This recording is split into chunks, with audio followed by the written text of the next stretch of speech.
मसीह यीशु की मोहब्बत से भरा सलाम तमाम क्वाइट टाइम सुनने वालों के नाम। आज का हवाला दूसरा तवारीख उसका 19 बाब उसकी 4 से 11 आयत। यहूसफत की इस्लाहात।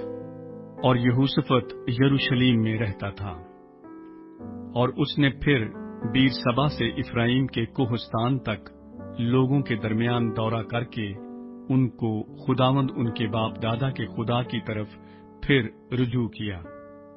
और उसने यहूदा के सब फसीलदार शहरों में शहर बशहर काजी मुकर्रर किए, और काजियों से कहा कि जो कुछ करो सोच समझ कर करो, क्योंकि तुम आदमियों की तरफ से नहीं बल्कि खुदावंद की तरफ से अदालत करते हो, और वो फैसले में तुम्हारे साथ है।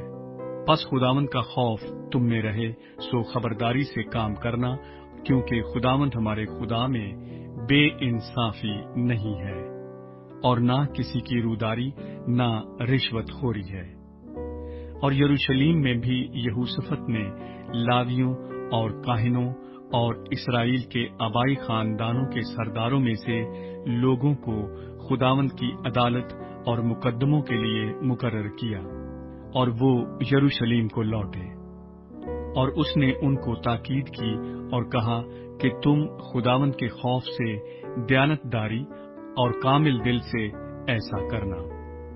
और जब कभी तुम्हारे भाइयों की तरफ से जो अपने शहरों में रहते हैं कोई मुकदमा तुम्हारे सामने आए, जो आपस के खून से या शरीयत और फरमान या आइन और अदालत से इलाका रखता हो, तो तुम उनको आगाह कर देना कि वो खुदावंद का गुनाह न करें, जिससे तुम पर और तुम्हारे भाइयों पर गजब नाजिल हो।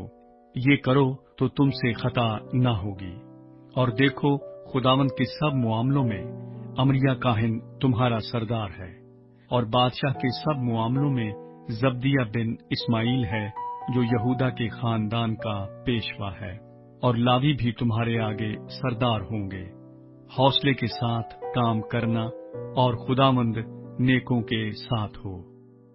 इन आयात में खुदा अपनी कुदरत से यहोशू बादशाह को यहूदा के पूरे इलाके में तब्दीली का एक बड़ा प्रोग्राम चलाने के लिए कहता है, और वो किलाबंद शहरों में काजियों को नाफिज करता है और उन्हें हिदायत देता है कि वो तरफदारी और रिश्वत सताने के बगैर लोगों के झगड़ों का फैसला किया करें। और दारुल खुलाफा यरूशलेम में वो इसी काम के लिए लावियों, काहिनों और खानदानों के सरदारों को नाफिज करता है। और उसका मकसद ये था कि वो तमाम काजियों को खुदा की तरफ वापस लाए, और वो उन्हें खबरदार करना चाहता था कि वो गुनाह ना करें। और ये इतना बड़ा मंसूबा और इतना बड़ा काम वो अकेला नहीं कर सकता था, और उसने इसमें लोगों को शामिल किया ताकि वो मिलकर एक दूसरे की हिम्मत बने और मिलकर मुल्क में एक ऐसी फिजा को कायम करें, ऐसे फैसलों को कायम करें जिसके मुताबिक मुल्क के उन तमाम हिस्सों में खुदा का जलाल जाहिर हो। गौर करने की बात यह है कि हमें इर्द गिर्द देखना है कि कौन से ऐसे लोग, ऐसे खिदमत गुजार हैं जो कहीं ना कहीं कमजोर हैं, और उन्हें तकवीत पाने के लिए आपकी जरूरत और हाजत है।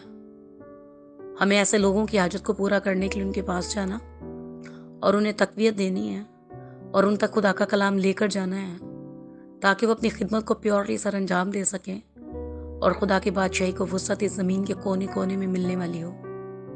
अगर हम सच्चाई से वाकिफ हैं तो जरूर है कि हम ऐसे लोगों की सच्चाई में मजीद बढ़ने में मदद करें, जो सच्चाई का बेड़ा तो उठाए हुए हैं, लेकिन कहीं ना कहीं कुछ वजूहात की बिना पर वो कमजोर हो गए हैं और अब वो जोर पाना चाहते हैं। तो हो सकता है कि वो आप ही हैं जो दूसरे किसी ईमानदार का जोर बन सकते हैं, उसकी सलाह बन सकते हैं, उसके लिए खुदा का कलाम लेकर जाने वाले बन सकते हैं। जिस तरह यहोशू ने उन नबियों को, काहिनों को मुकर्रर किया, उन्हें याद दिलाया कि आप खुदा के लोग हैं, और रिश्वत के बगैर, लालच के बगैर, किसी और गर्ज के बगैर आपने सच्चे दिल से इस जमीन पर खुदा का काम करना है, क्योंकि खुदा वो है जो हमारे हर बातन की हर एक अच्छी बुरी ख्याल और सोच से वाकफियत रखता है, اور جو کچھ ہم زمین پر کرتے ہیں اس کی آنکھوں میں ہے، اور اسی کا ہم اجر پائیں گے۔ تو جو درست راہ پر چلتے ہیں، درستگی کو مزید اوروں تک لے جانا چاہتے ہیں، سچائی کو، وہ یقیناً برکت کے وارث ہوں گے۔ آج کے کلام کے وسیلے سے خدا آپ کو برکت دے اور سچائی سے پیار کرنے کی اور سچائی کو پروموٹ کرنے کی توفیق آپ کو دیتا رہے۔ آمین۔